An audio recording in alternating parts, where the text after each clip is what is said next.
In case you didn't know, NASA been lying since the days of Apollo. It's not fair though, when the spiral the smoke never landed on the moon. It was all a hoax. Blue screen, green screen, what does that even mean? $billion waste on the American dream. Swimming pool with space, it's a disgrace. I know they lie to us just to win the moon race. We've been blinded, no longer simple-minded. When it comes to the truth, it ain't hard to find it. This gets me, but don't disrespect me. I have the right to express and how this affects me. I hate that I have to deal with what I feel. You can carry on with your day, but my struggle is real. The world isn't the same, and NASA's to blame. Cause now I question everything that they claim. We don't have time for a song about flat earth. We don't have time for a song about flat earth. Scarecrow. If somebody says that the earth is flat, that deserves some reporting. But all scientific evidence seems to support the notion that the earth is a spinning ball. They lied to us, don't you freaking get it? It is Photoshop, head even admitted it. But what can I do except make songs about it? I'm not even good at this, I can't even allow it. Hey, new wires, compulsive liar. Horizon's always the same as you go higher. This islands, how can be so dense? I'm so skeptical, I don't even know if I can be convinced. See, that's the problem, the damage has been done. Brainwashed to believe the center was the sun. You think your voice matter? Well, sit back and listen. They construct a system to hold you down like prisoners. Or what now? Do I give up and just quit? Go back into believing the lie, all the bullshit? Nah, bro. I stick to what I believe can control this bird. No longer naive. We don't have time for a song about flat earth. We don't have time for a song about flat earth. Scarecrow. If somebody says that the earth is flat, that deserves some reporting. But all scientific evidence seems to support the notion that the earth is a spinning ball. Sometimes the truth is just hard to face, man. Reality's recorded in a Hollywood-based, man. That's a tug on their heart, take it all patriotic. Fooling the masses to where I'm different, I'm idiotic. Bubble in space, am I crazy or psychotic? Now I'm thinking for myself, so I can't be robotic. Can't pass the Van Allen belt, it's so tragic. Wake up, America, this is nothing but magic. Can't prove the globe, so I'm saying no. I know I'm facing the truth, it's just hard to cope. Freemason, Illuminati, I'm talking to anybody that looking to flat earth. If you ever doubt me, I would never trust NASA or their master. Another deception like the Challenger disaster. This is a dead horse that's taking a beating. We need to talk to the leaders and have a meeting. We don't have time for a song about flat earth. We don't have time for a song about flat earth. Scarecrow. If somebody says that the earth is flat, that deserves some reporting. But all scientific evidence seems to support the notion that the earth is a spinning ball. Man, how can we be so blind? How can we be led to the slaughter? How can America continue to be the whore for Babylon? I mean, what is it going to take for us to wake up and realize that the government is lying to us? I mean, question everything. Think for yourself. Whatever it's going to take for you to wake up. When the one world government happens, and it will, like George Bush Sr. said, by then, it's just gonna be too late. Wake up.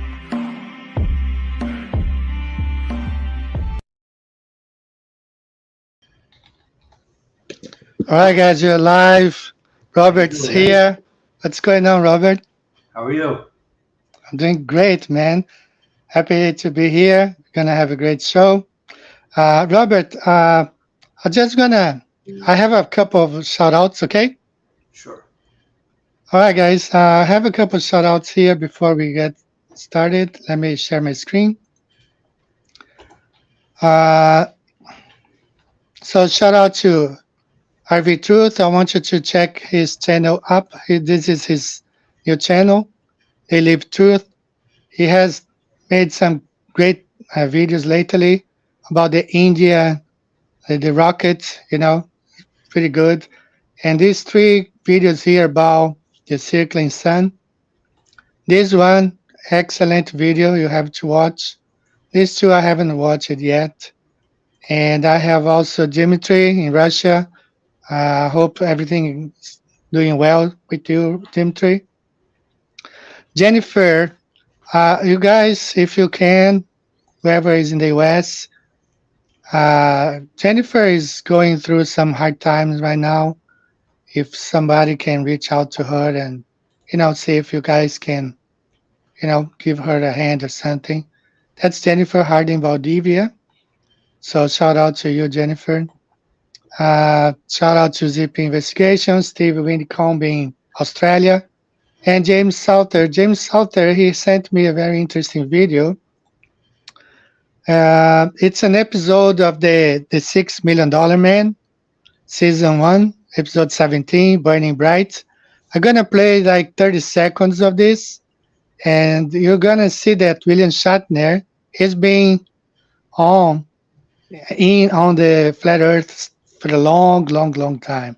So let me go ahead and play this quick video here. And he was playing an astronaut in that episode, and this is what he says.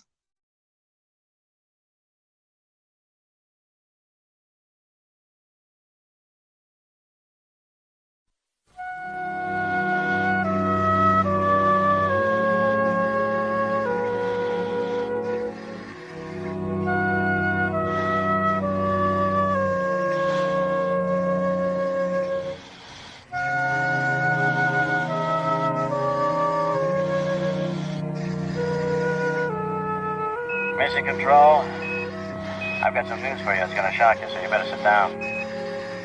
Listen very carefully. The Earth is flat, gentlemen. That's right, it's flat as a table.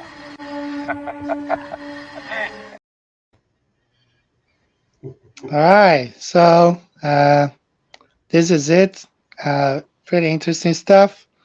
So that was, I used to watch the $6 Million Man when I was a kid, but I don't remember that episode. So he sent me the link. I'm gonna go ahead and paste it on the chat. Anybody, if y'all want to watch it, I watched it last night. So what's up with you, Robert? First of all, Robert, I want you to go ahead and please teach me how to pronounce your last name. It's Tozzi. Tozzi. Got it. Italian, I Okay. guess the Italians say Tozzi, like pizza, Tozzi. Tozzi. Just Okay. All right. So I'm placing the link on the chat if you all want to watch that episode with William Shatner, where he says the Earth is flat. So I think the $6 Million Man goes back to 76, right, Robert? Do you That think sounds so? about right. Yeah, I was pretty small when I was watching that show. Yeah. So in that episode, he says the Earth is flat. So it's not something that's new to him. He's been dealing with that stuff. So hello, everybody. The chat, Jenna loves. I will go ahead and pass the ball to Robert Tozzi first, and then I'll do the shout outs later. All right. So, Robert, I got a few. I don't have a lot of slides prepared for today, except one here. I was working on this map, the one that you enhanced. So let me share my screen one more time here. Okay, this one. So we were talking about star forts, right? So I made this one here. This is Japan, okay? Mm-hmm. So we have 3 star forts here in Japan. But I could only find 2 actually on Google. And the thing is, the biggest one, which the picture is right here. Let me see if I find the picture. Okay, this one. Right? This is Goryokaku. This is the really huge one. Okay? And we have a smaller one. You can see by the size of the houses. Okay? But this is really, really big. And this is Japan according to Google Map. Okay, so one is right here, this region, Sapporo, Hokkaido, extremely cold region. And this one is in between Tokyo and Osaka, and I'm in between these 2 cities. I live in Nagoya, which is about in the middle of these 2 cities. So this smaller one, is not far from where I live, right? Now, my Japanese student, did tell me there is one more.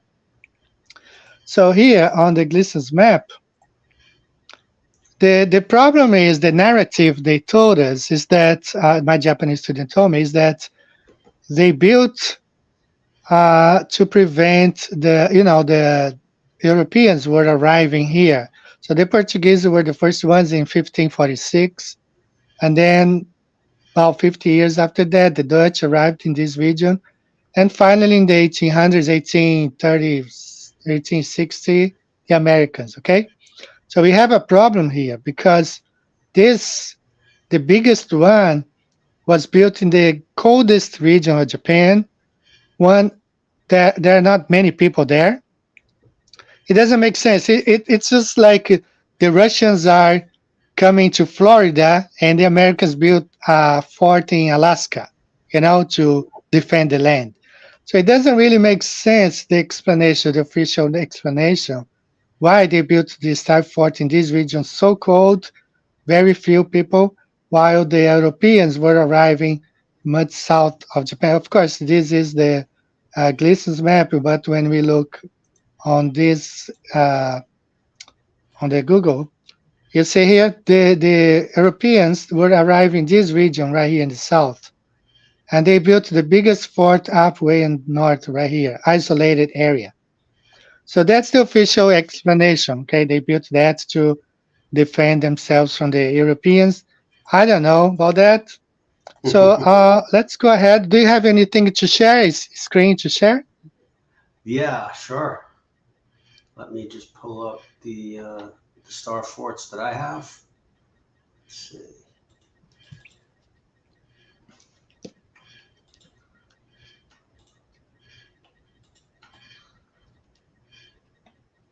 So the official explanation here that they built this biggest one north in Hokkaido to defend against the Europeans. And doesn't, I mean, I understand that they have to put something on the school books, but I don't know. Yeah, it seems like they put a lot of lies out. Yeah. For some reason, they can't make the stories make sense once you start digging in past the top level. Right. So that seems to be a theme that keeps coming up as we start to look further into history. And it's one of the reasons why I think a lot of us, I did my best sleeping during history class. And maybe at some level, it was very boring, but maybe at some level, I felt that it was a lot of BS. I'm not sure. Yeah, especially like I had my high school years in Brazil, and when I moved to the US in college, I learned a lot of history there, and a lot of things are different. So who holds the truth? So I don't know. It's a good question. So as far as the star forts, I started down a path where I found the website who had, let me see, what did he have? He had a couple of hundred on his site. But then I found somebody who compiled, I think about 1800 around the world. Now, I have some of them here. Let's take a look. I'll just pull. Now, I'm zoomed in on Japan. You probably can't tell, so let me zoom out so you can see. Now that's just the basic AE map, but maybe I should just, before I jump in on this, could I give you a little breakdown on what I found with the AE map and the Yes, please go ahead. World map? Okay.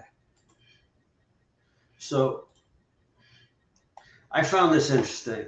So there's this big argument over whether the AE is the proper map or whether it's the globe map. And when you look at this, there's not really a globe projection that I can figure out.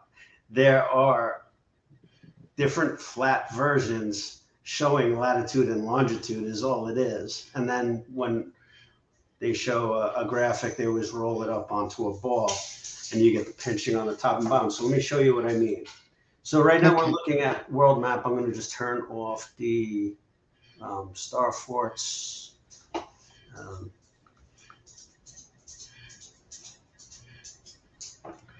Put this one in here. Okay.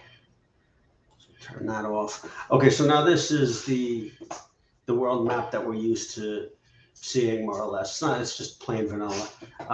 I can turn off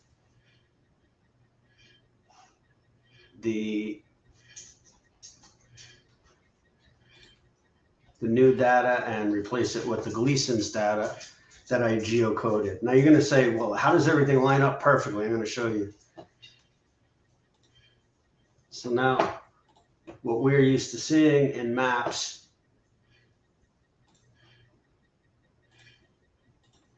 is this, more or less. Now you can see Globers always complain to us that in the Gleasons, the bottom is stretched out. But now in this map, we have the bottom and the top both stretched out. The only thing that would be in proportion would be along the equator. So now we take this and we switch it to the azimuthal equidistant North Pole, and we get our AE map that we're used to when we see the Gleasons. Now I could take that and I could flip it around to South Pole azimuthal equidistant, and there we go. There's the brain. I see. Yeah.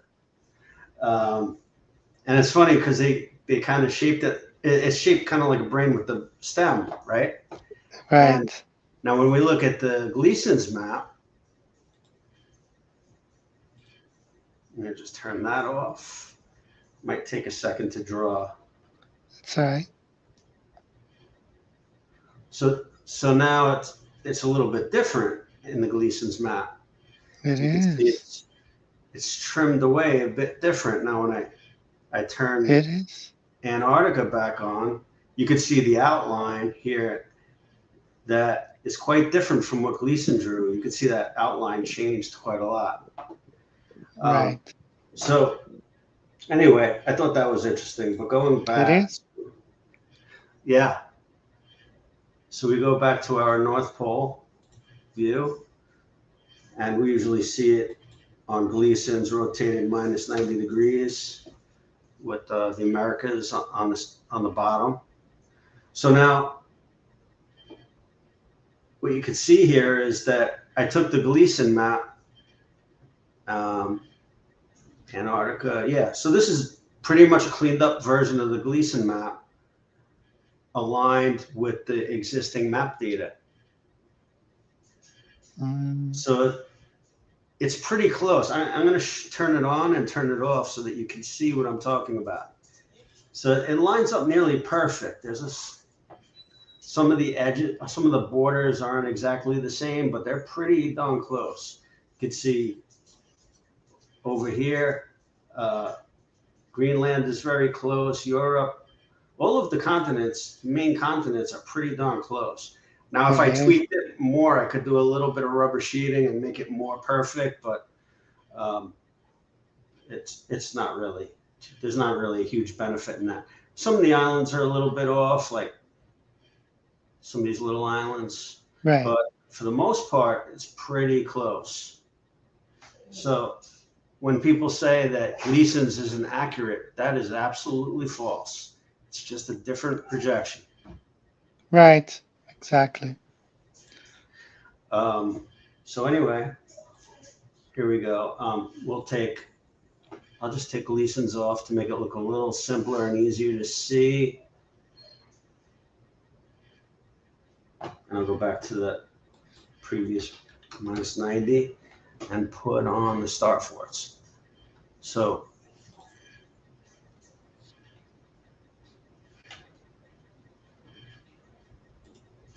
I did have them in there. Okay. So here are your star forts. Let me remove these duplicates.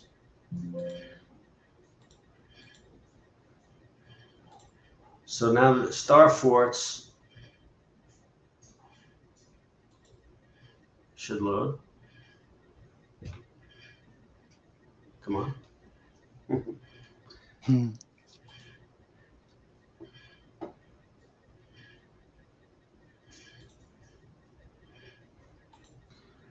Okay, there it is. This is a free program. Is it? Yeah. This is QGIS. It's freely available. So this is good a good product for anyone who wants to explore some of the map data and being able to visualize it. So anyway, here's Japan, Right. and I can, here actually,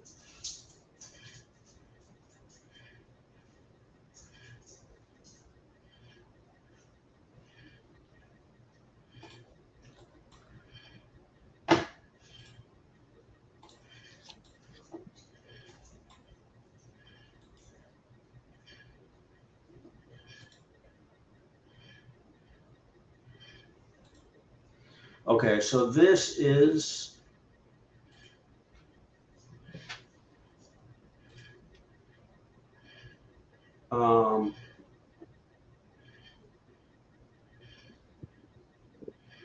I don't know how to pronounce that.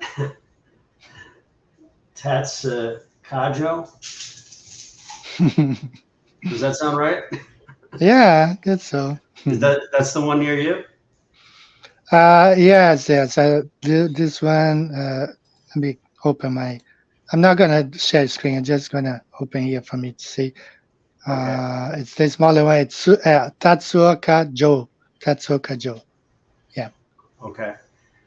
So anyway, this one site had a lot, and this one has the other three. I don't see that. You said there were five, but that means that Yeah, my there's student one told me, up. but I found like the biggest two ones at Tatsuoka Joe and Goryu something like that. Mm. Okay. Goryu. That's the biggest one. Right. So just come over here. So now here we have Goryu. Right, Goryu.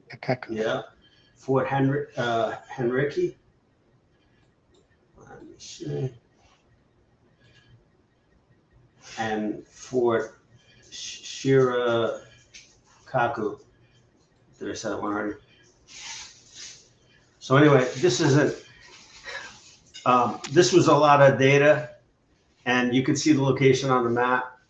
Now, what I could do here, just to show you some of the benefits of this, is I could turn on the aerial photography. People say it's satellite, but whenever we worked with this imagery, it was always from planes. Yeah, drones. Those are Google drones. Now drones, yeah. Before Yeah. they used full-size planes. Right. So here we go. Anyway, we could zoom into this. I'm going to just use the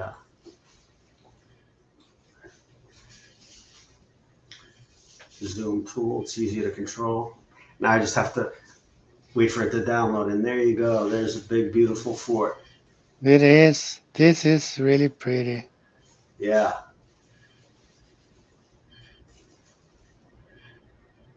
Yeah, in springtime, that is beautiful. When we take local trains, you see pictures. Come visit Goryu-kaku. Mm-hmm. And so the only problem is that it's in a region, Hokkaido, which is a really cold region, isolated from where Europeans were arriving. Oh, that's a small one, right? Yeah. So that this one is the. I should put the labels on it. Hang on a second. Let me just add. Okay. And I'll show you how easy it is to add some labels and make a useful map. This really is a cool program. So I'll just put single plain labels, name, and we could put a little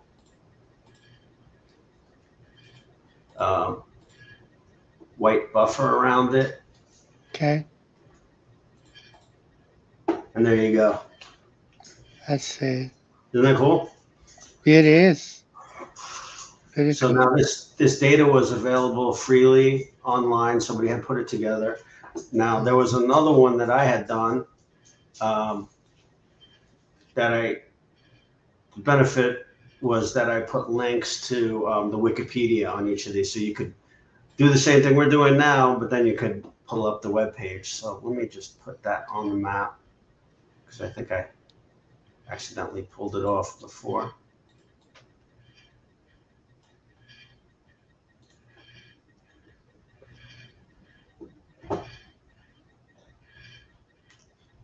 Okay, there it is.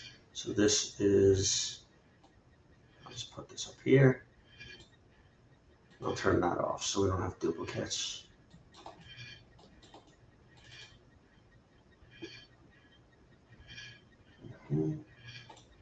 Make a better icon.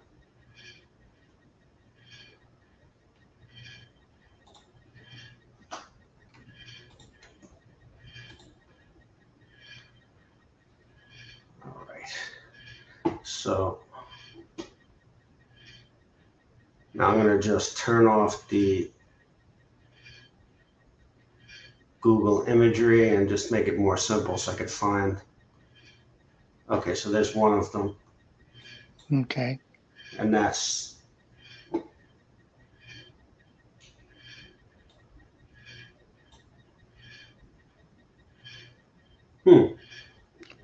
Yeah, the small ones don't make it to the school books, you know. They don't show the small ones. yeah.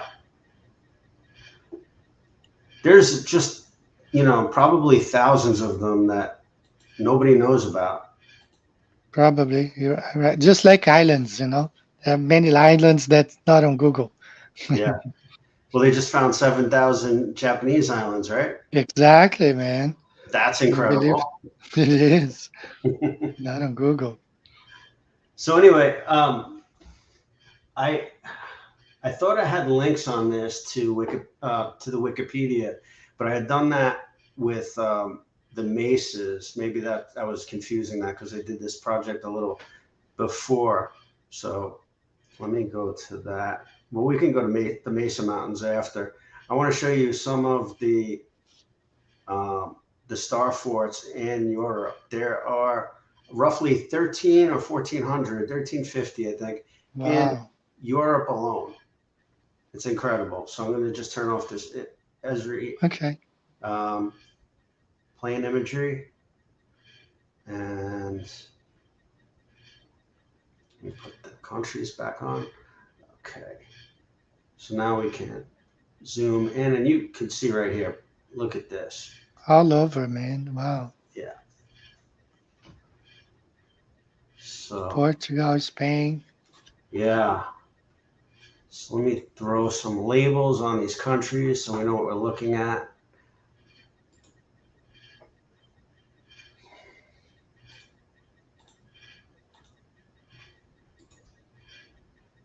Let's see, show labels.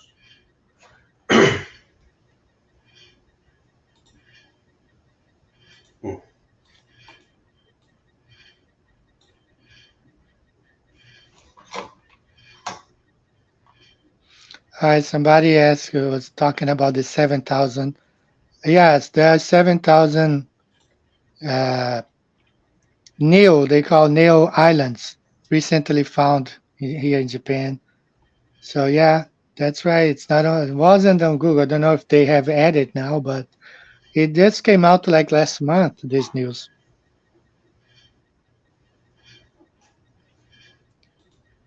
Yeah, that was kind of a huge admission, right? It was, man, 7,000 islands. And I mean, you can imagine if you go down to the Pacific, that region between South America and Australia, man, there must be like tens of thousands, you know, who knows? All right, so here you go. You can see this just crazy amount of different forts here. What am I looking at? I think that's England, right? This is Belgium, so England would be Belgium. here. There's Castle Mm, Essex. Let me zoom out here. So there's Great Britain there, and we could.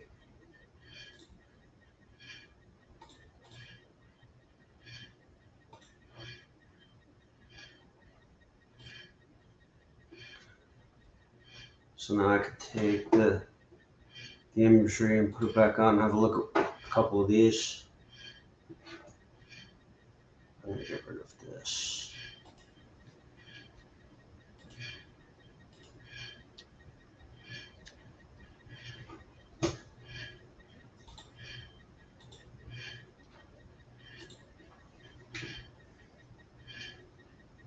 So let's take a look at this guy.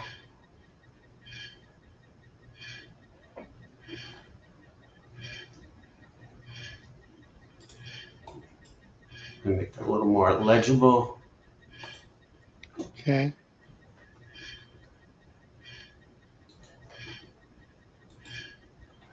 So it's got two names here for some reason.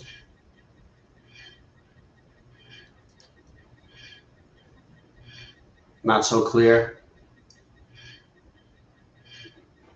Yeah, Let me see if it clears up. Sometimes it takes a minute. that's all right. Loading data. Let's see.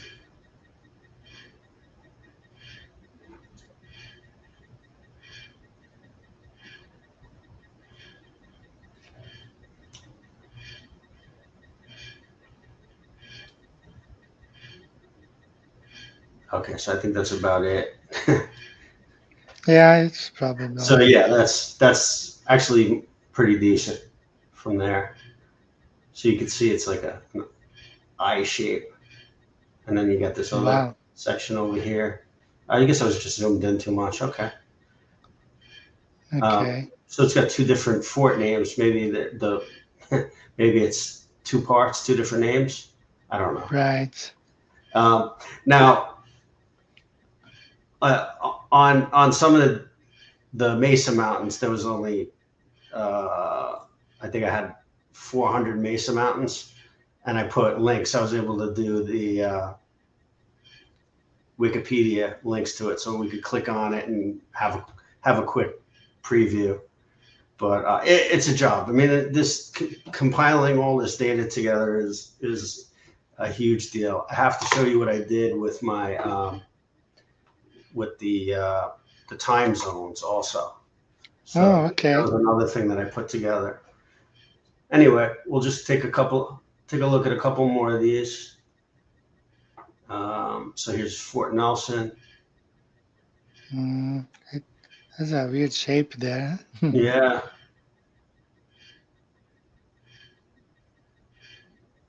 And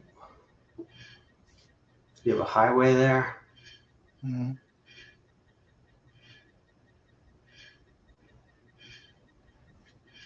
Not too far from the water, but yeah, I guess you have the inlet there. Not far Yeah, away, so we can see. they're protecting the inlet. Let me see how to turn. This is something that's a little annoying. Let me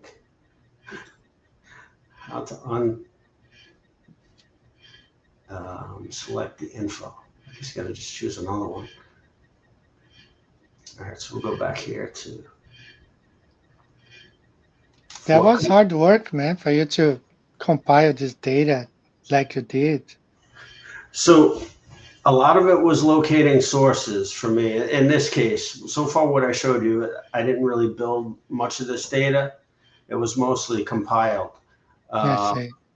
There's some things that I added to it and tweaked, but for the most part, this, like the imagery, I'm pulling from someplace. The star forts, I'm pulling from. It's actually a my Google Maps page, so you can actually grab the data off of that and then incorporate it into your own. So that's pretty cool. Ah, that's cool. That's interesting. That's really cool. So, you want to see some star forts in another area, another country? How about in the US? I know Statue of Liberty. Yeah. It used to be one, right? Yep. That's right. Let's see here. And had the six-pointed star shape too. Yeah, they love that. That There you one, yeah. Yeah, Fort Wood. Okay. Liberty Island, Ellis Island, New York.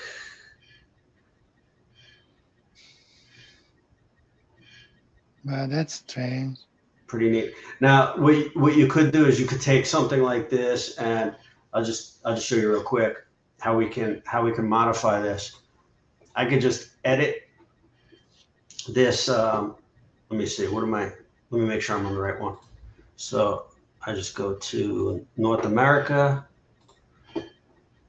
This particular one has the star fort separated out by region. Not quite. Not quite by what do you call Country? it? Yeah, not quite that granular. There's only Europe, North and South America, Asia, and Africa. So sometimes you'll just group it all together. There's so many ways to deal with this data, but here's what I want to show you. I can take this and now I can make a new field. We'll call it URL. A text string. I don't know, make it 125 characters. Now we could go to Liberty Island.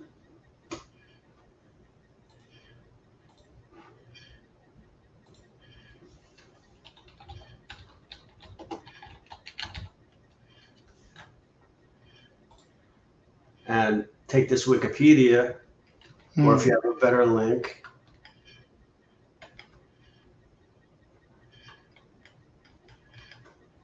now we just pop this in here in the URL and save it. We can close that. And now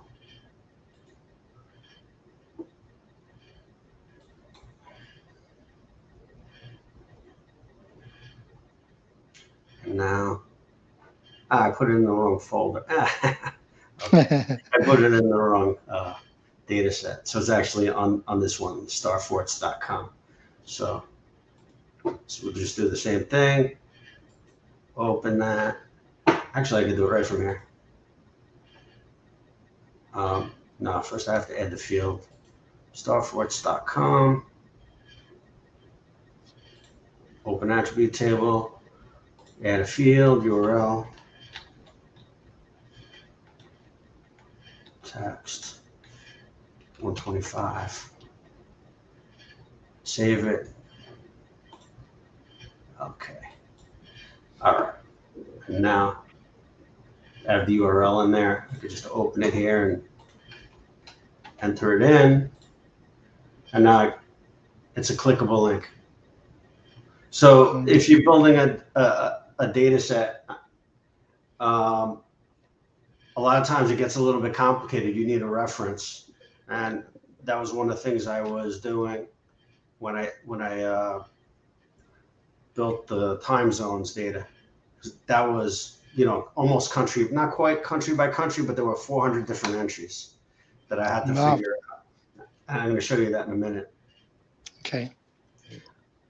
So, okay.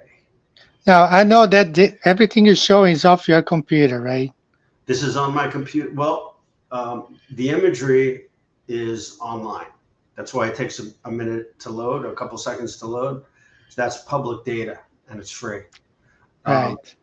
But everything else here, I believe, was downloaded onto my computer. Yeah, pretty much everything you're seeing, all these country polygons, and they're basically shape files, and they're exactly that. They're polygons that you can. Let me show you real quick. So we have here's a country here, and I downloaded this folder, this file off of one of the GIS free websites. So we can open this up. There's 258 countries, and it's got, each one has a little bit of information on it, the names in different languages, abbreviations, all kinds of stuff. Much more information than you're going to need. Yeah. But somehow they don't always have all the information that you do need either. So you end up having to do some research. But tons of stuff. Now, most of the time you end up using common, names and maybe classifications or, something that you want in a label or something that you're going to use to select it. Like here, I used Antarctica, and I was able to select that out because I wanted to create a border as part of the look of my map, just to clean it up. But, all right, let me show you something that's a little more interesting. Let me show you the Mesa maps. Okay.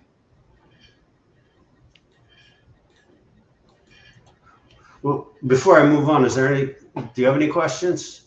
Let me just see here. People, some people are requesting ley lines, Okay. but let's go ahead and first get over with those star forts. Very interesting. So just keep going. Just keep on the star forts for now. All right. What other areas are you interested in? We got a lot. Okay. Let's see. How about Brazil? Do you have any there in Brazil? I have Rio and Yeah, got a bunch. How about here? a bunch. Fort dos Reis Magos and Fort Orange. Let's see this guy here.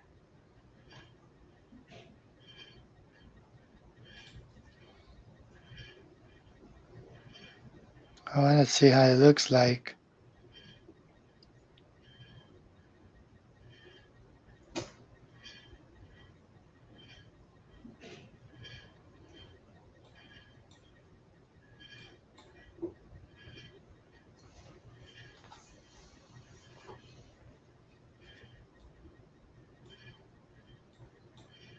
Mm,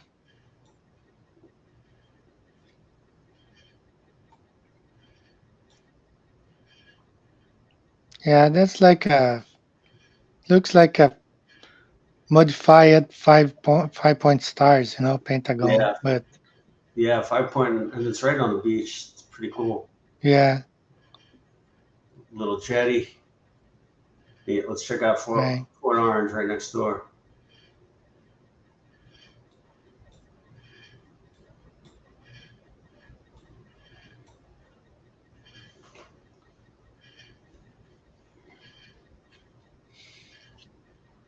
So history of Brazil, that region all belonged to Portugal, This is and then South. the Dutch invaded, took it they ruled for like 50, 60 years, and then the Portuguese won back the region through Huh. battles. Yeah, that's the history that we learn in Brazil. That's an interesting one for Yeah. 4 points there. 4 points. Yeah. Mm. I saw one like that, I think, in India, I believe. Let's see. Let's see if they're. Check one more over here. Okay, that should be real or. Oh, on an island.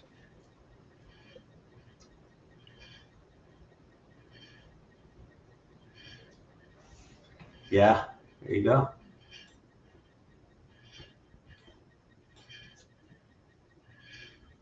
I see. Wow. Seems like they tore down part of it, right? Yeah. There's a lot of Star Fort ruins. Right.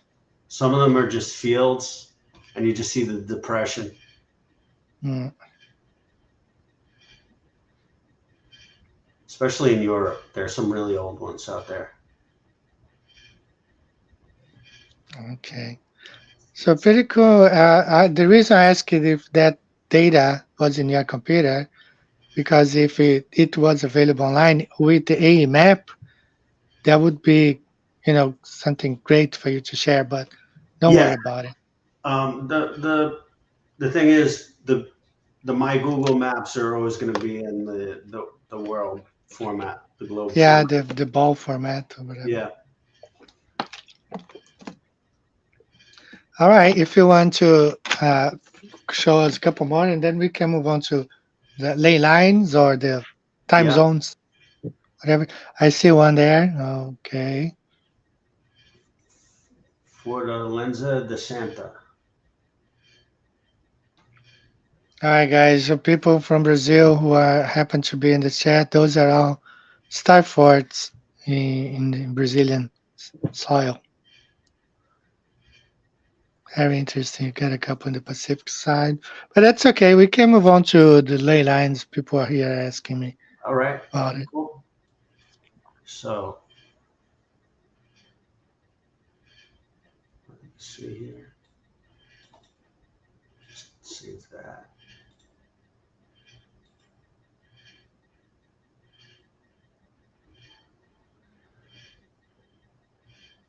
So this was one of the first ones I played around with.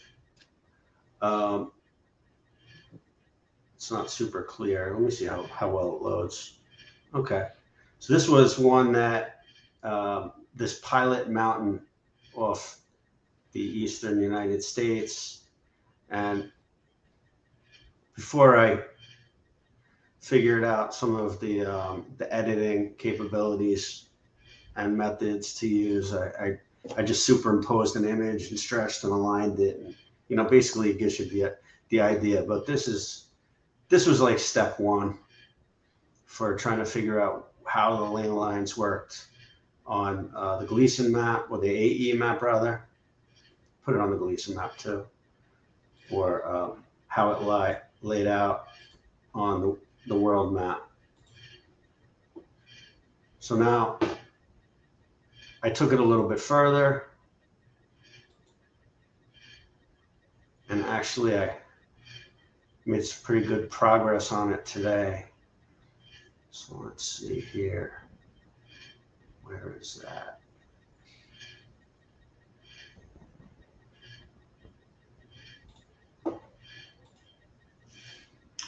Okay, so here we have a few different ley lines that I was able to sample. And there's some points they call the earth chakras. And I'll just take the lines off, and so you can just see the locations. So these are the earth's chakras. Let me get rid of this and make better use of my screen.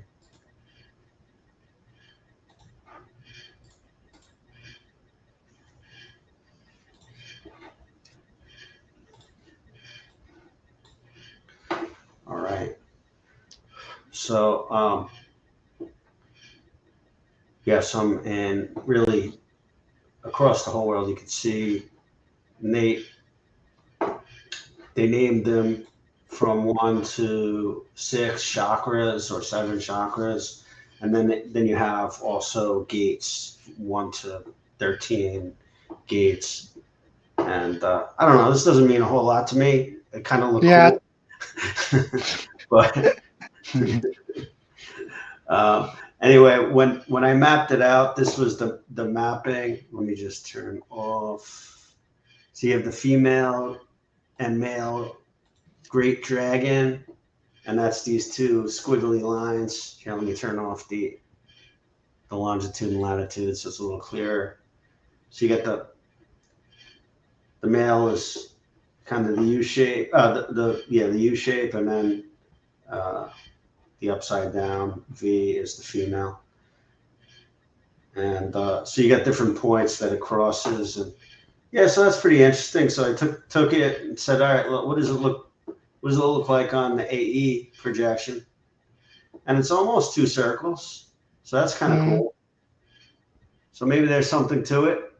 So the whole idea of we should probably define what ley lines are, and they're believed to be energetic rivers, so to speak, that flow between spiritual points or significant buildings, and I don't know, maybe it's places of high energy, and the energy goes from one point to another. If I was gonna try to explain the logic of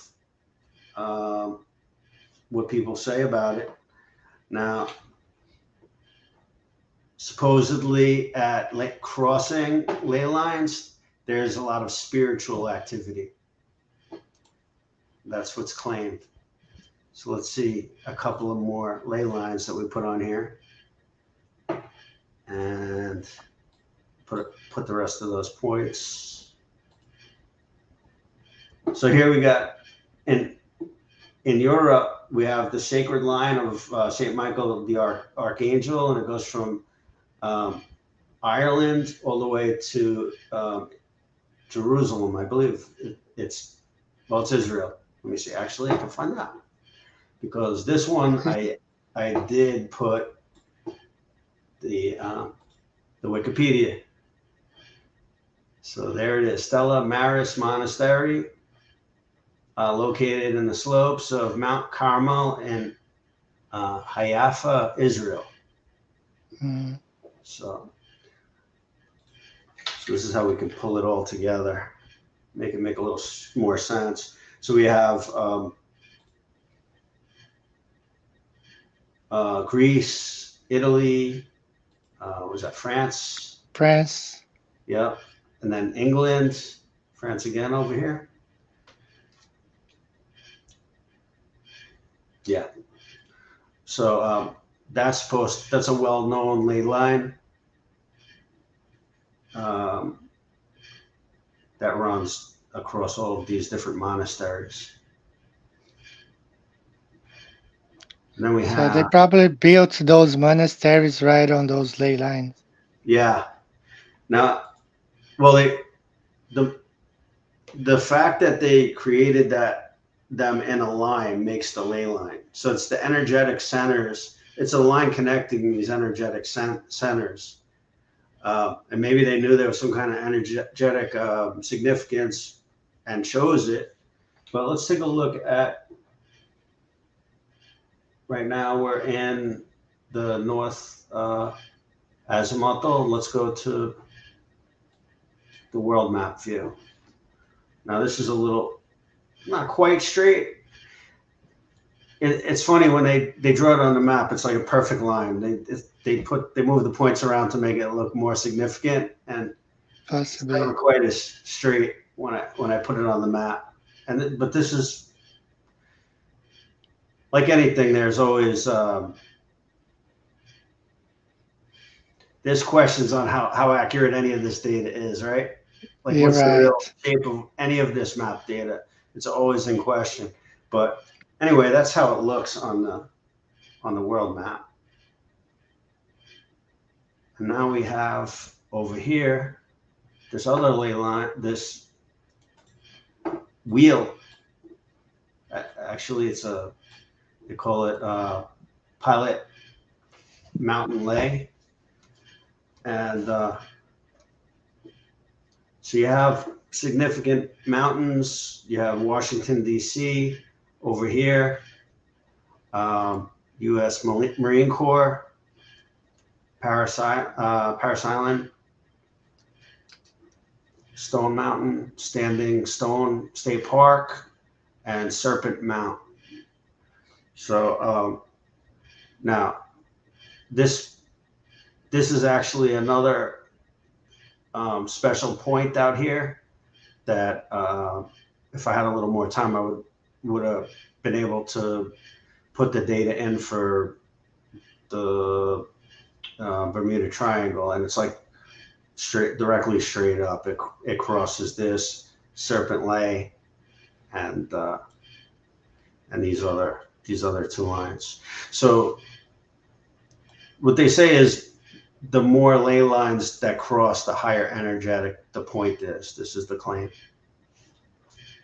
So Yeah, I've some people who explore that. I'm not really. I'm just like you. That doesn't mean much to me.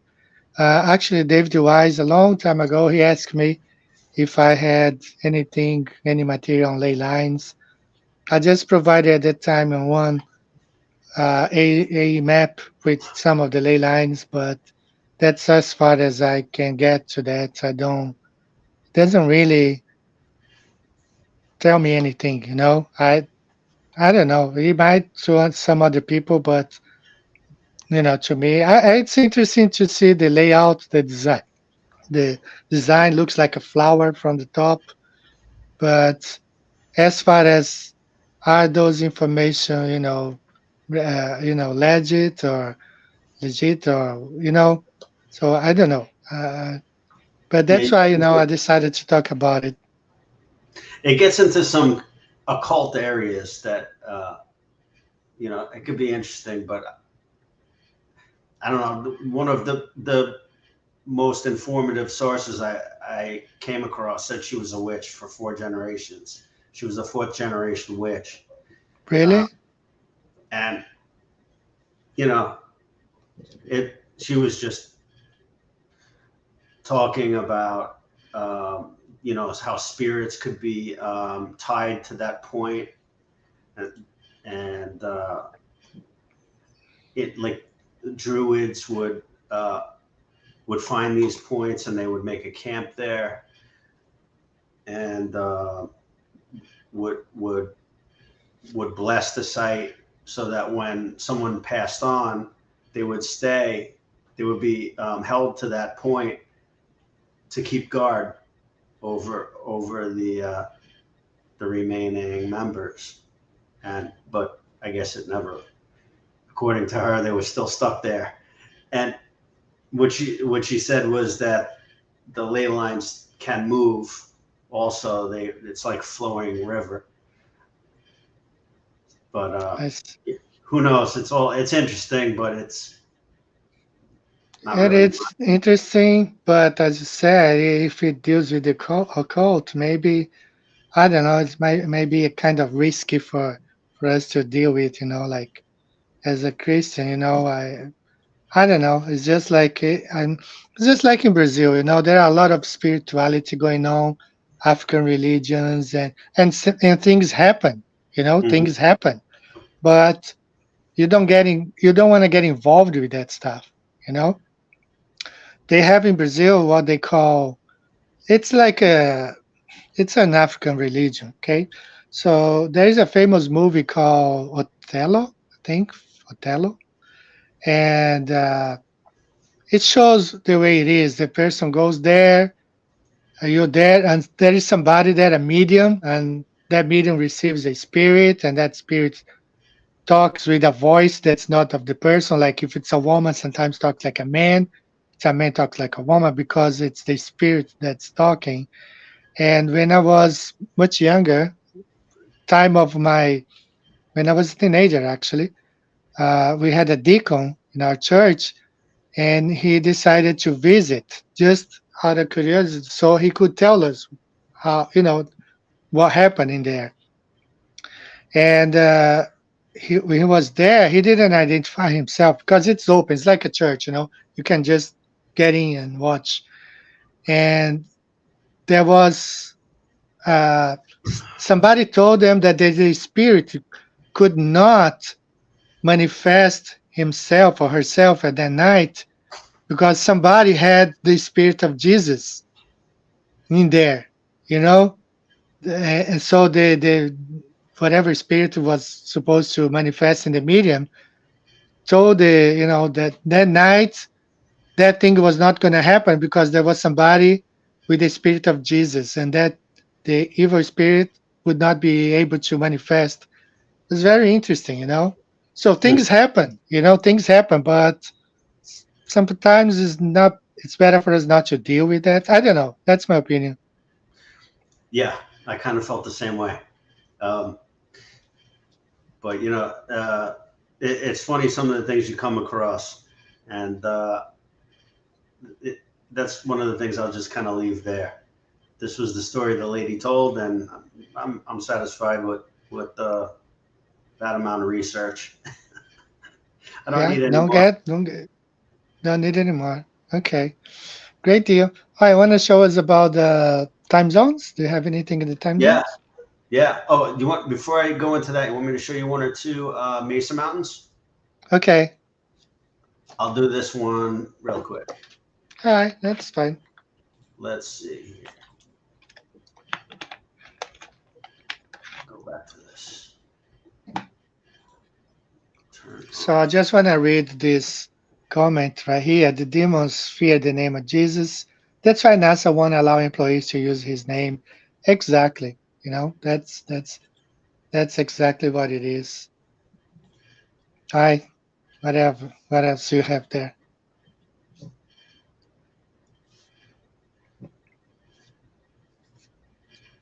So let's take a look over here. And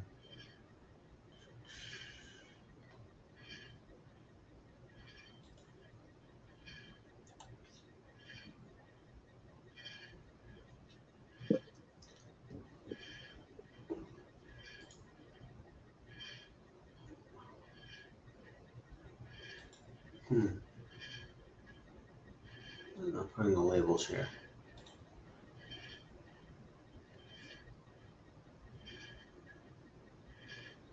Sometimes it gets a little glitchy. It's not putting the country labels up, but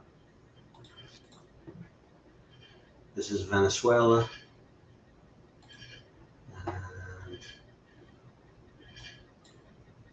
let's take a look at the Mesa Mountains. There's a few of them in there, 4 of them. I think we have Guinea also. No, Guyana, right on the border. So this one is right on the border. I have to do something a little better here. This isn't so good. Hang on a second. Let's Okay, that's fine. make this.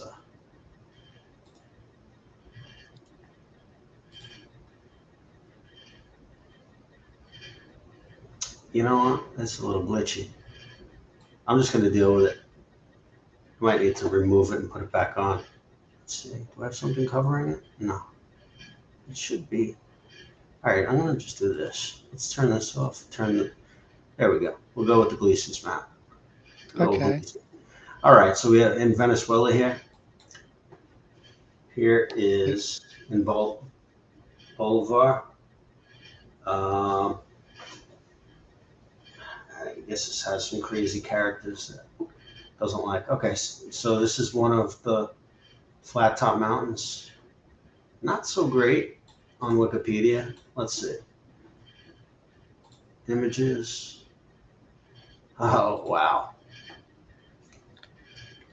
So this is the, I don't know, how do you say that, Eddie? Cerro. Serra. I can read. Serra. It's so small for me to read on my screen. Yeah, okay. Even the whole screen I can't read.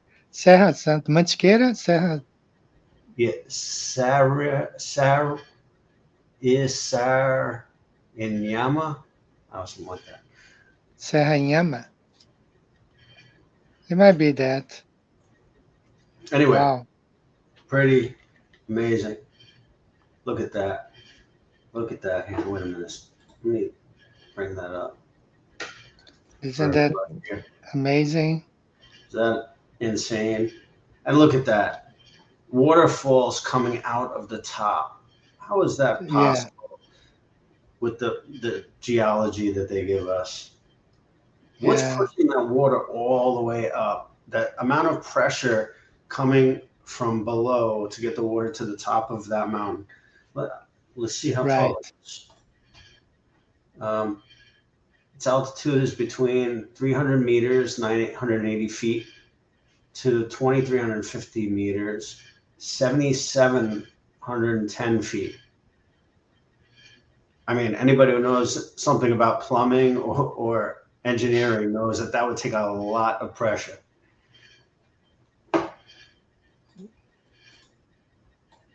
Yeah, it's flat and that's pretty amazing. There's another one I know on the border with Brazil, but that's like a really looks like a tree. I Yeah. forgot the name. So here's a nice one.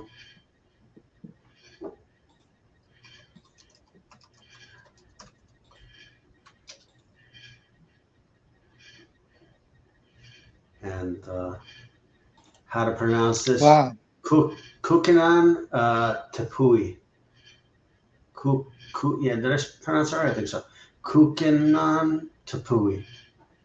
And Tepui is It's like table. probably the name is native, you know. It's not really like Portuguese or Spanish. It's native. So here, we'll look at one more and then I'll show you the time zones if that sounds good with you.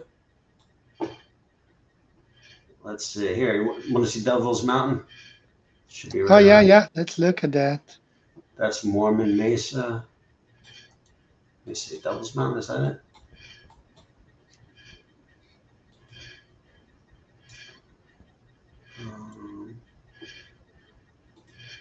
Devil's Mountain. What state is that in? Does anyone know?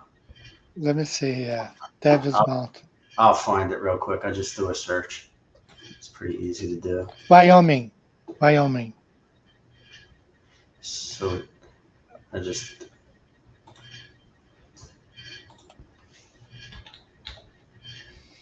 Giant Devil's tree, Tap. man. Wyoming. There we go. No, what happened there?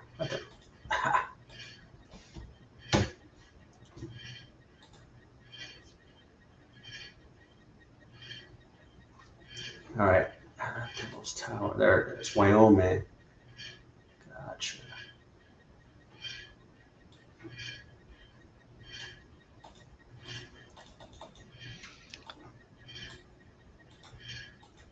Yeah, I'm sorry. I'm not. Someone is pointing out that I'm making Spanish into Portuguese. When I was in college, I took Spanish, you know, and then my teacher there always said, my professor, Eddie, you're speaking Portuguese, you're not speaking Spanish, you know, because the language is close, but it's like Italian and Portuguese, you know, it's close, but it's different. So I don't know. So go ahead. Yeah, that's Devil's Mountain right there. Yeah. So let's have a look at. I'm just curious if what that looks like from the Esri, the imagery, airplane imagery. I don't expect it to be too good, but I'm curious.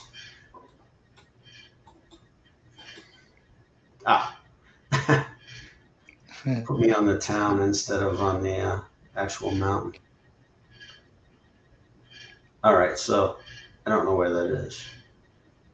We could move on, unless you want to see anything else. So talking about Devil's Mountain, and I posted a picture on my Facebook years ago, and my professor, we are still friends, but after that episode, we haven't, ever since that episode, we haven't talked. But he said, no, that's a volcanic mountain, you know. But I pointed out that's an old tree, you know. And because when I was in college, I had to agree with him, you know. He was my professor when I was getting my master's program. But now I see things differently, you know. I know that's not a volcanic mountain. It's based on silicon, you know. So it's definitely a tree. You can't That's get an old picture, isn't it? what's that? That's like a very, very old picture. Yeah, it No, looks like it. Sure does. no, it's like when they first saw. I wonder if what did they record in history when they first came, found the mountain. Yeah. Well, they probably, looked at it biblically and Probably. honestly, and then the kids were indoctrinated, and after a couple of generations, people just go along with it. You're I mean, right. this is just amazing. Look at those columns of these don't actually look hexagonal. They kind of look almost square in this picture, but Some on top, right? I think on the yeah, top, some of the pictures I saw from the top, they are hexagonal. yeah, these I think are just, they look like they're a bit worn away, but that's, you know, you could see there's separate columns. Like, how would that happen with molten lava? How would it cool like that? It's just nonsense. That doesn't make Nonsense. any, You're right. you know, you might get some kind of unusual formation in a small area, but for the whole height of this mountain, um, it doesn't make sense at all. Okay. So yeah, that's pretty cool. It is really, really cool. Wyoming. So I don't know. I'm not planning to visit the U.S. anymore. But if I ever visit, I would like to go there and see. Yeah. Okay. So let's see. What else do I have here? If you have the Time time zone? zones, time zones. Yeah. Okay. So this is kind of neat. Um, so what I did was I found some of the data for the time zones for countries around the world. Hmm.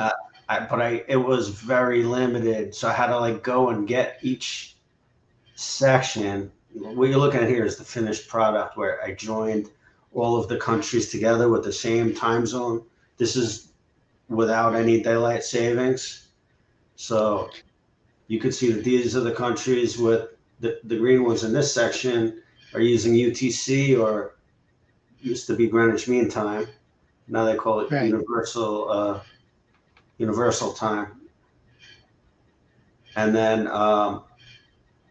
this is, you can see I have them labeled. +1 is going east, and -1. Well, there's no -1, so then it goes to -2 on Greenland, and then so that's going west. So then -3 in Brazil,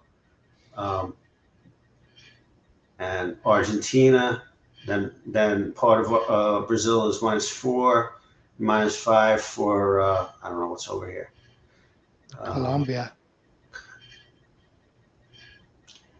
And then you have the eastern United States is -5, and then some of Canada up here is -4, and then this is -230 over here. I don't know. So what I tried to do is make it look a little more simple, and so you can see the hashes are 30-minute I see. divisions, where the solids are hours or 2 hours. You can see Wow. here in Russia,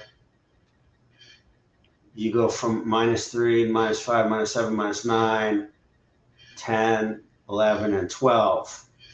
They got a That's big when area. they take 4 hours actually from that region. What's that? I think in Russia, they take 2 hours from Russia and 3 from Bering Sea. So that's why we only have like 19 time zones around that area. I'm going to show you. Yeah, well, see, they have a lot of different time zones with different names, and that's where it gets confusing. Some of them use daylight savings and some of them don't. So if you pull out all the daylight savings and all the names and you just look at the plus or the minus hours on top of the UTC, you could simplify the map like this. And it's still not that simple, but it's a lot more simple than having all these crazy time zones. So if I take this and I compare it to the Gleasons that I put the time zones on, I want to just show you. Well, I want to just show you how it should lay out according to each of these 15-degree pie slices on the latitude. So let me just say this first. You see, Okay. right here at 3 o'clock on this map is Right. Greenwich meridian, or the meridian of Greenwich is the way it's labeled here. That's the 0 degree for the longitude. Now, people get longitude and latitude confused. I'm going to tell you how to never forget it. Longitude is always wrong. It's that simple. So it goes top to bottom, right? If it's on a ball, it goes top from North Pole to South Pole, and they're all the same length.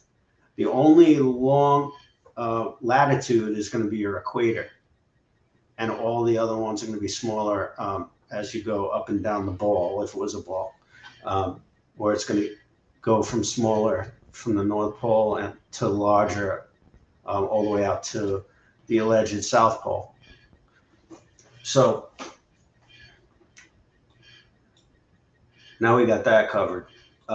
So each one of these pie slices between the longitudes are 15 degrees or 1 hour of rotation. 24 slices, 24 hours. It's that simple. So now we take that and let me get that Gleason's map.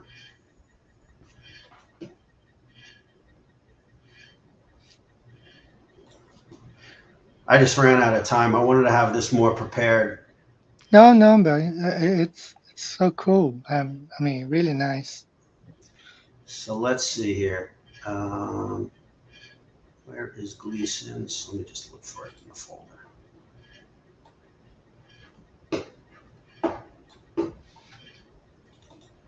Gleason's Level Earth. Gleason's Enhanced.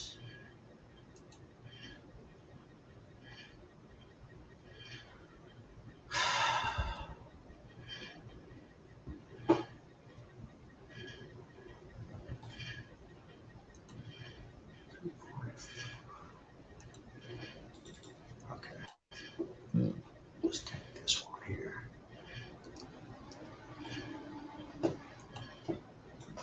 Okay, so this is how the Gleason started when this is the product that I ended up with after Demetrius map, after doing all the cleanup.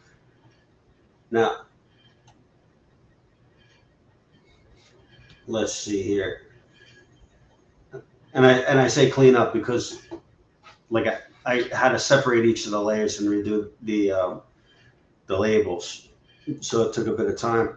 Now I have it in component pieces where I could take part of it and put it into the mapping program like I showed you, but not everything is done. So that's why I'm doing it this way. But let's see, we have international date line. I'm gonna put the time zones on, and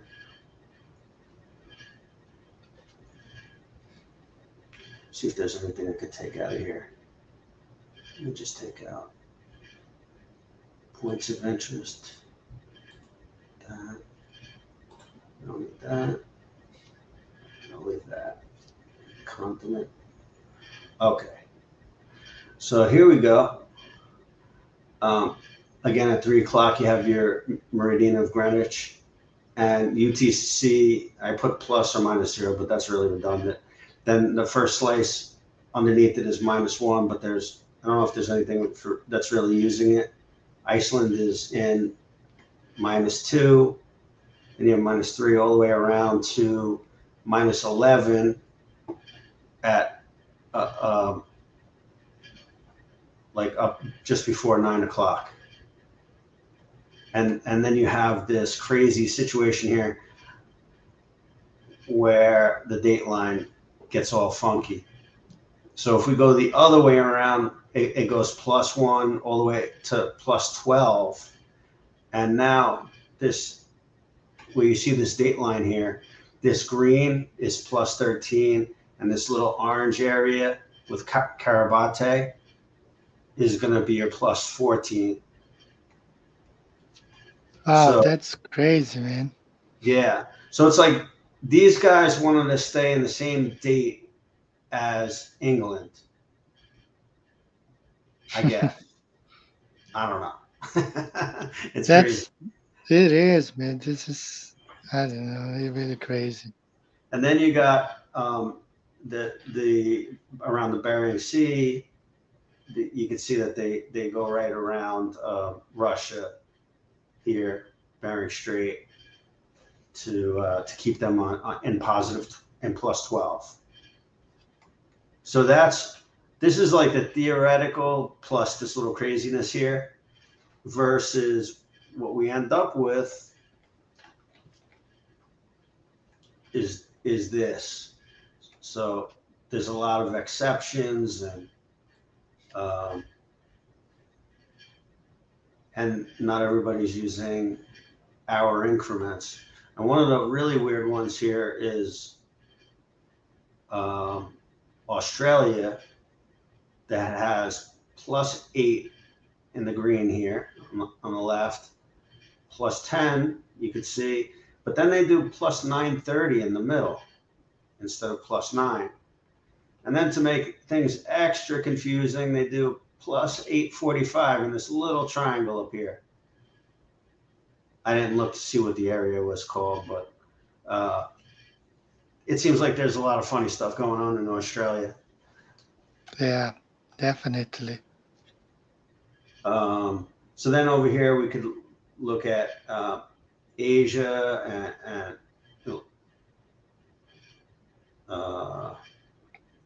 India. India, I think it's Iran, that region right there before India. Around here? Yeah, I think it's Iran and Yeah. Afghanistan or something like that. Yeah, you got the Arab nations over here. Yeah, so we have +330, +430, +530. I don't know.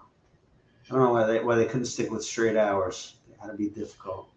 And then we got 545 over here, +545. What's the point? But this is what they did.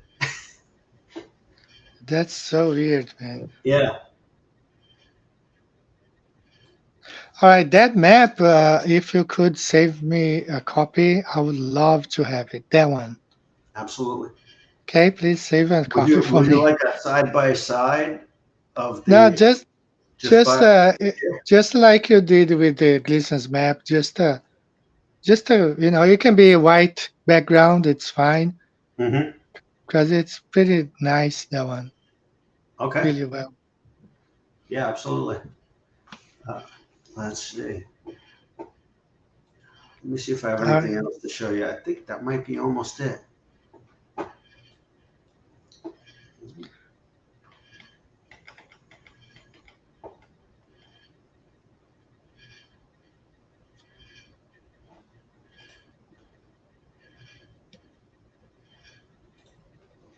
Let me read some of the Oh, comments yes. here. Sunniest day of the year. This is something, but go ahead with any questions first.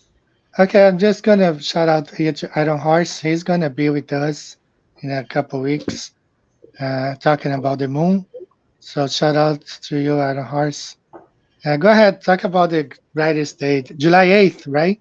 Yeah, at 11:15 is what they say. So, so I took their image. I'll just show you real quick how.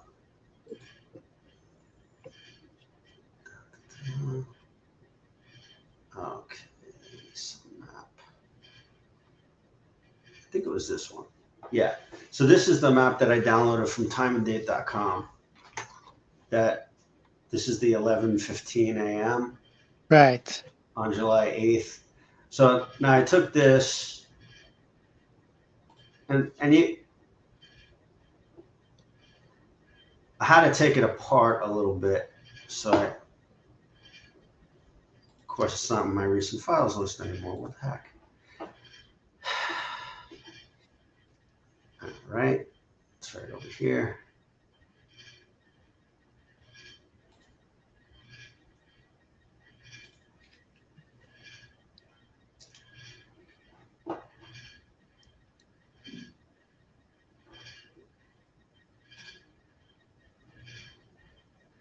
Here it is.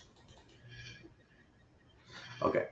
So I took I did my little trick of taking apart the video. I mean the photo. So I had my my night, my twilight 3, 2, 1, and the day.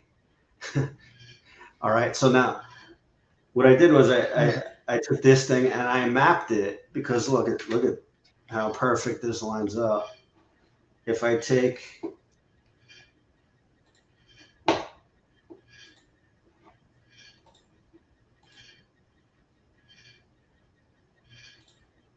look at that. It's the exact same thing. It's the same map, right? That's the same projection, same continents. So all I have to do is line all this stuff up. So I take this and I line it right on top of this map.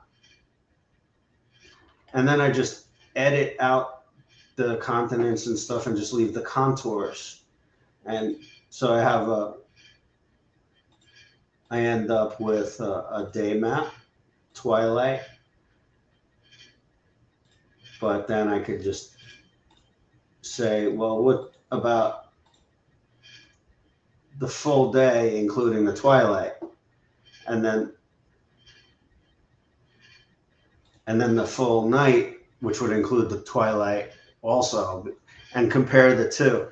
So here's what I found out when I did that. So here's that the daylight map without their sun, moon, and their continents.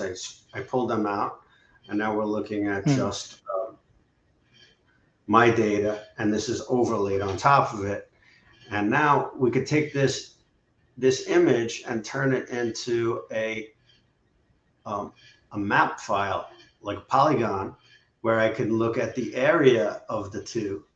So I did a maximum day, and look at that.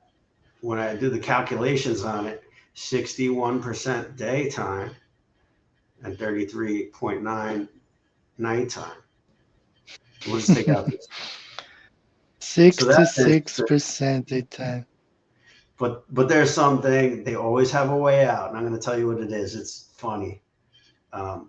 So I thought I hit gold here, and then I had, so the max nighttime is if I include the twilights. So I said, okay, well, let me look to see what twilight is. And you're going to love this.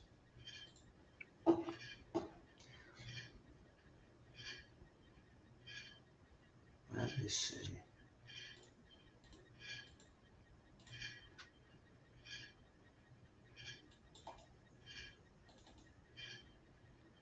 Okay.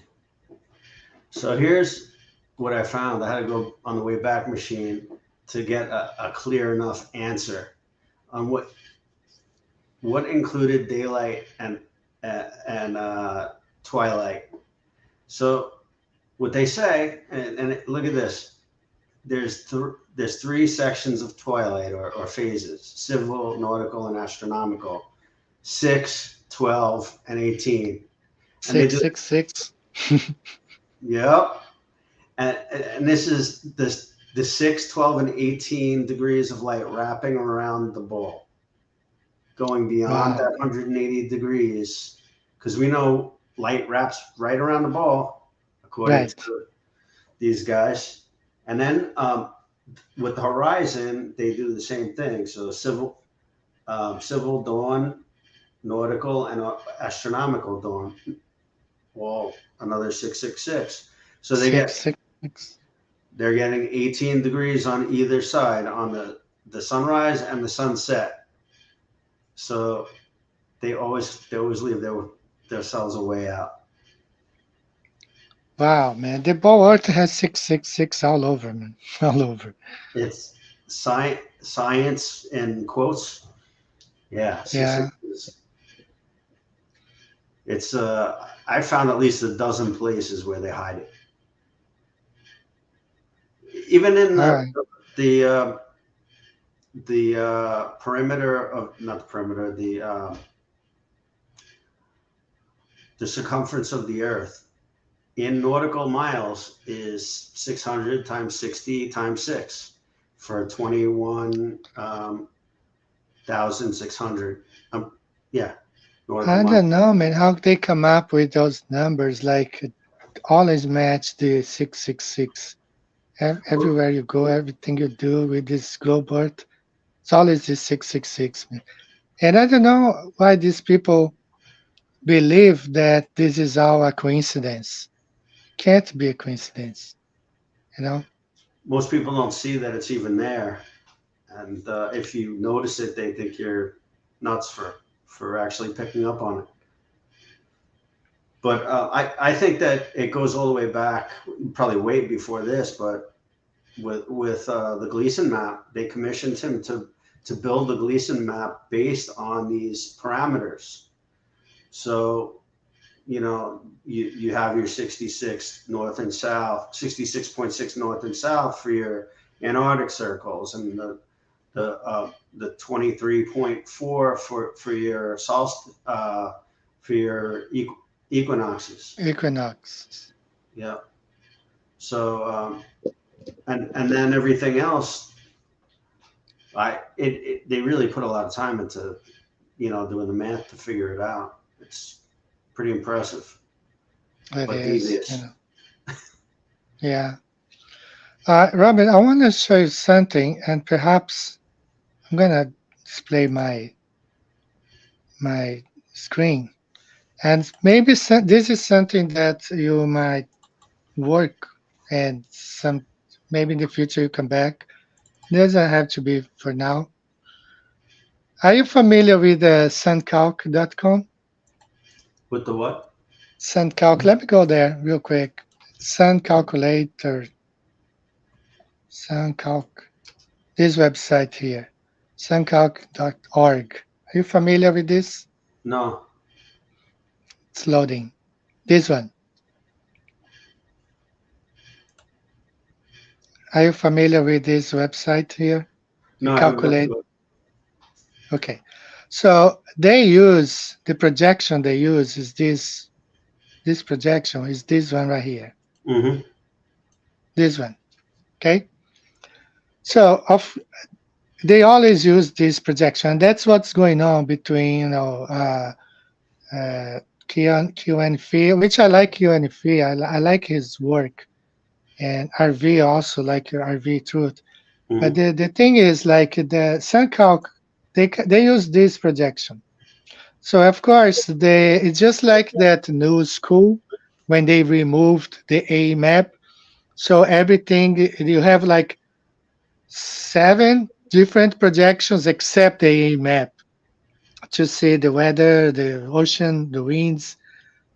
So they don't give that option. So this website, they don't give another projection option for us. So here it's always going to show, of course, the sun rises at 90 degrees and sets at 270 degrees.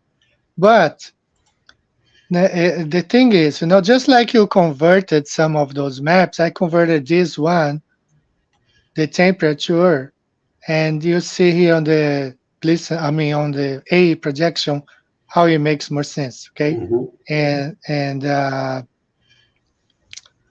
and there was another one here to show. So the thing is, I don't know where I put it. I think it's this one here. No, it's this one. Okay, okay, this one.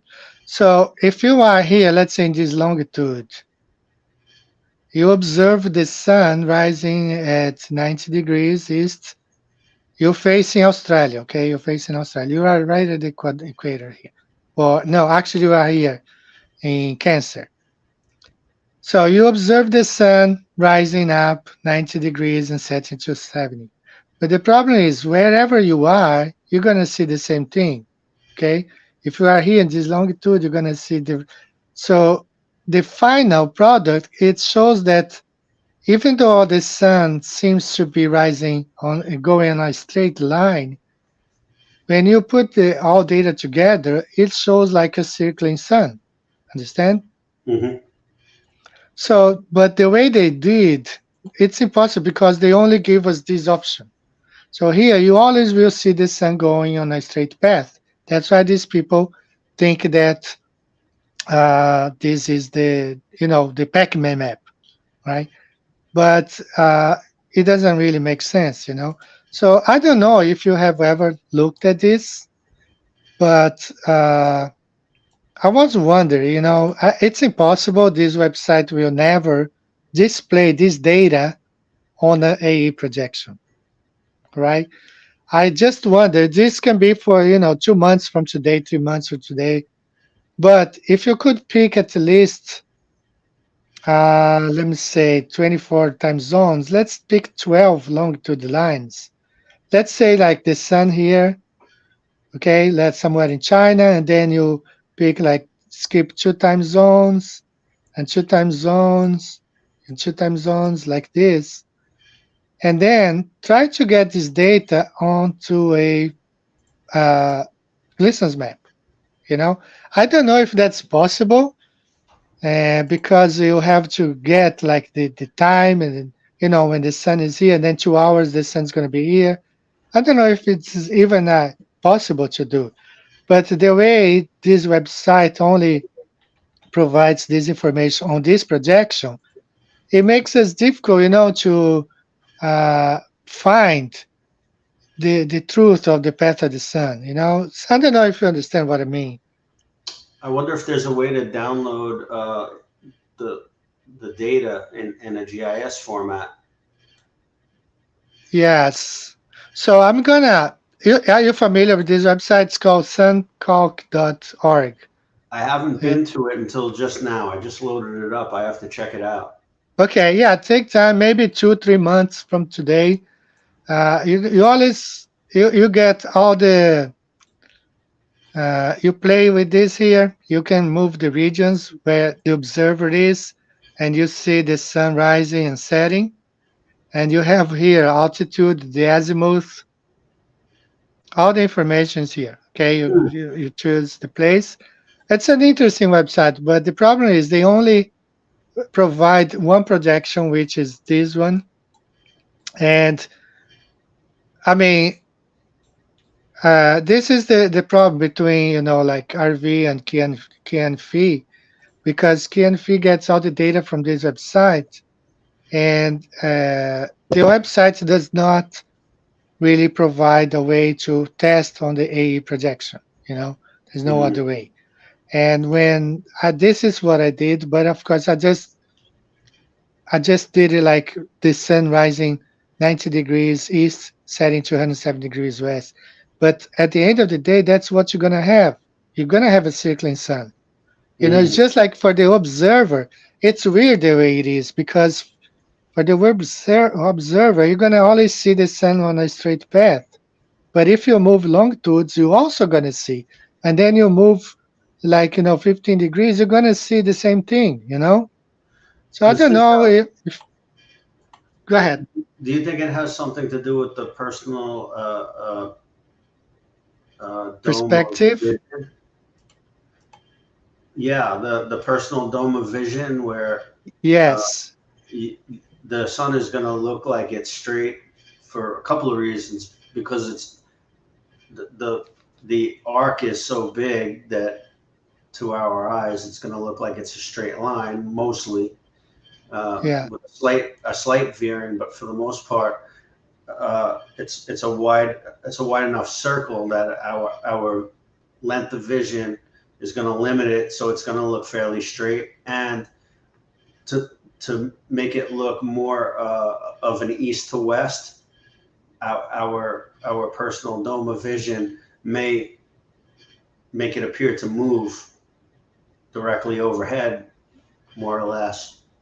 Yeah, I got this animation here. This is where I am in Japan, and this is our observations dome, and then it's very interesting the way they did here. You see, the sun rising here and setting here, so it's like a straight line. See here the sun. Yeah. Look. That's how we observe, but the fact is the sun is going in a circle, but we observe like 90 degrees, setting at 270 degrees. And so I don't know. It's just like I like QNF's work. I just wonder if this data could be transported onto the a map and see what we get. I don't know. It's something for you if you like to play with it. Yeah, Take some time and do I it. I don't know if anybody listening to this has any GIS knowledge, but if you do, I'm open to any kind of suggestions. Okay, so I know we have later the show ends. We have about 2,000 people watching the live streams. Not right now, but on average. So maybe we can all work together on try to figure out what's going on. And one more thing, the next few shows coming up.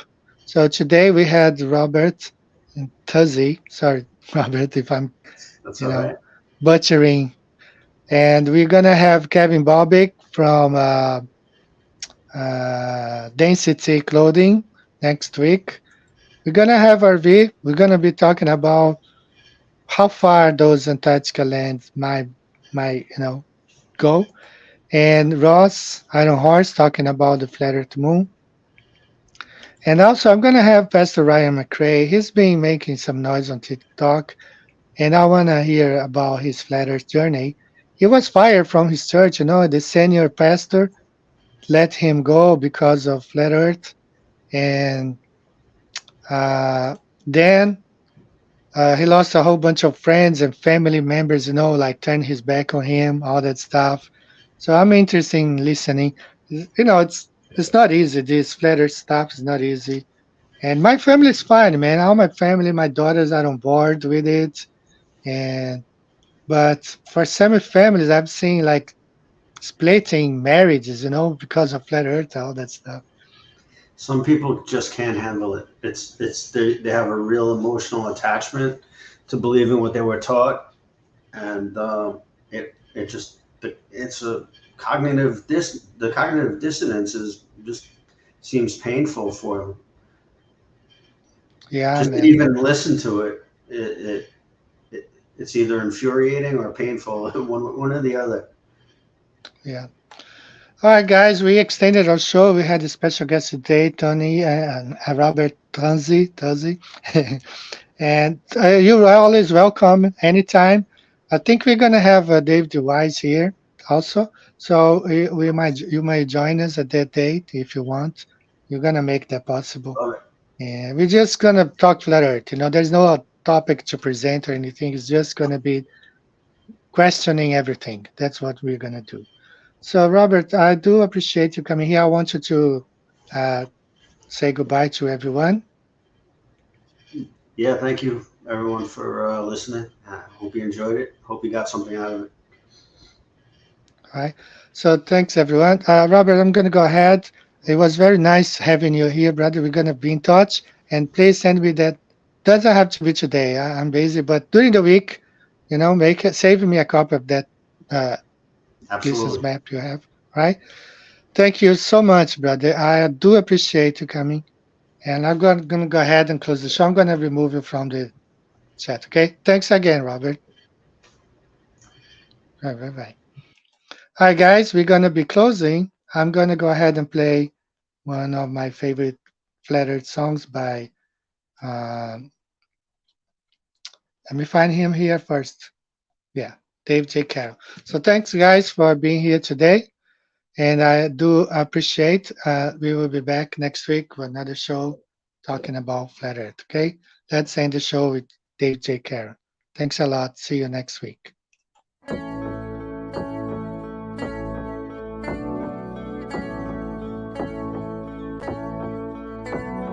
Wonderful, magical, celestial light, fantastical, mystical, wonderful sight. Belgian Swiss physicist Auguste Piccard, 1931, first to reach for the stars, was the first to explore the air view stratospherius, a scientist curious to see what was there. An aluminium black ball on a helium balloon with photos and instruments, sailed towards the moon, rose in just half an hour, 52,000 feet, 10 miles up, 10 temperature, left for dead, trapped in heat and cold, but disproving gravity. Wonderful, mystical, beautiful sight, flat line separation of black from blue light, a world run by deceivers, false make-believers, hiding in shadows, stealing our light. Mystical, fluorescent light, wonderful, magical, awesome, yes, stealing our light. Wonderful, let there be light, supernatural, eternal, up we go, higher than rainbows, higher than mountains, above cumulonimbus, higher than air, high level horizon, 360 around us, but right round behind us, any height that you dare. The sun and the moon both revolve above around us, to forever show time pass intelligently there. You'll never beat us, you'll never defeat us, no more you deceive us, we keep through you like air. Kipper and Picard were the first ever known to reach up there. Divine luminescent light, mystical, wonderful, celestial light. So what was their eternal testimony? What did they report back to humanity? Said it seemed like a flat disk far as eyes can see, with an upturned edge fading into infinity. A mystical, ethereal, celestial sight, a divine creation, a clockwork of light, designed hid by deceivers and false make-believers, still cowering in shadows, still fearing our light. Here we go, higher than Everest, higher than airplanes, above zero cumulus, higher than air, a level horizon, 360 around us, no motion beneath us, no spinning, no stars on the firmament, turn along around us, to forever show time as geometrically there. You'll never beat us, you'll never defeat us, forever beneath us, we see through you like air. Mystics on a luminous light, fantastical, magical, bright, we see through you like air. Magical, angels of light, beautiful, wonderful, celestial light. The first to see truth when they reach for the stars, explorers and physicists, Kipper and Picard.